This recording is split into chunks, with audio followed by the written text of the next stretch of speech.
لیکن وہاں نہیں لا. بالکل ٹھیک کہہ تو رہے ہیں، لیکن یہ تھوڑا سا ٹاپک علیحدہ ہے. مجھے یہ بتائیں کہ اب آخری سوال یہ ہے،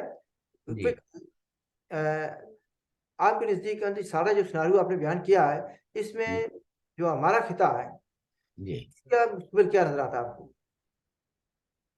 دیکھیے، ایک بات بہت ہی آنےسٹی کے ساتھ میں کہتا ہوں کہ آزاد کشمیر جس کو کہتے ہیں، جو میرے نزدیک پاکستان کی ایک کالونی ہے، اور گلگت بلتستان کے لوگ یہ شور شرابہ تو کر سکتے ہیں، احتجاج تو کر سکتے ہیں، لیکن یہ ان کلچز سے ان زنجیروں کو توڑنے کے لیے ان کی طاقت ناکافی ہے. اس کے لیے یقیناً بین الاقوامی برادری کو بھی، اور وہ جو ایک لوکس اسٹینڈائی کا ٹائٹل لیے ہوئے گھوم رہے ہیں، ان کو بھی اپنی پالیسیوں کو دیکھنا ہوگا. اس لیے کہ اس خطے کے لوگوں کو پاکستان کے رحم و کرم پر چھوڑنا، میں نہیں سمجھتا ہوں کہ یہ یہ کوئی درست رویہ ہوگا. آفٹر آل یہ سارے انسان ہیں، اور گلگت بلتستان میں جس طرح لوگوں کو کچلا جا رہا ہے، ان کی زمینوں کو ہتھیایا جا رہا ہے، پی او کے اندر جتنے بھی ٹورسٹ ریزارٹس ہیں ان پہ جا کے فوجیوں نے بیٹھ کے علاقوں پہ وہ ڈیمارکیشنز کر کے کہہ دیا یہ پروہیبٹڈ ایریاز ہیں. تو ظاہر ہے کہ یہ لوگ جو ہے جن کے پاس نہ بندوق ہے نہ چاقو چوری ہے، تو یہ تو ایک ٹرینڈ ویل آرگنائز آرمی کے ساتھ لڑ کے اپنے علاقوں کو تو لبریٹ نہیں کر سکتے فوری طور پر. لیکن بہرحال چونکہ جدوجہد جاری رہتی ہے، تو میں نے جیسے پہلے ہی کہا کہ 800 سال تک تو حکمرانی کر لی مسلمانوں نے، یا وہ بربر قبائل کے جو مسلمان رہنما تھے، لیکن بلاخر ان کو یہ علاقے چھوڑنے پڑے. تو پاکستان ہو یا کوئی بھی ہو، وہ عوام کی مرضی اور منشا کے بغیر ان علاقوں کو طاقت کے طور پر اپنے ساتھ تو رکھ سکتا ہے، لیکن مستقبل کی کوئی گارنٹی نہیں ہے. اور یہ گارنٹی یہ گارنٹی ان کو ذہن میں رہنا چاہیے کہ یہ کوئی گارنٹی نہیں ہے، اور ہماری جدوجہد اس وقت تک جاری رہے گی جب تک کہ ہمارے عوام کا مستقبل محفوظ نہیں ہوتا، اور ان کی خواہشوں اور ان کی شناخت کے ساتھ اس مسئلے کا حل نہیں. ڈاکٹر صاحب تھینک یو ویری مچ. ناظرین، آپ نے بات چیت سنی. اگر آپ کے پاس کوئی سوال ہوں یا کمنٹ کرنا چاہ رہے ہیں، پلیز میک یور کمنٹس. ہماری طرف سے خدا حافظ، and look after yourself. Thank you G.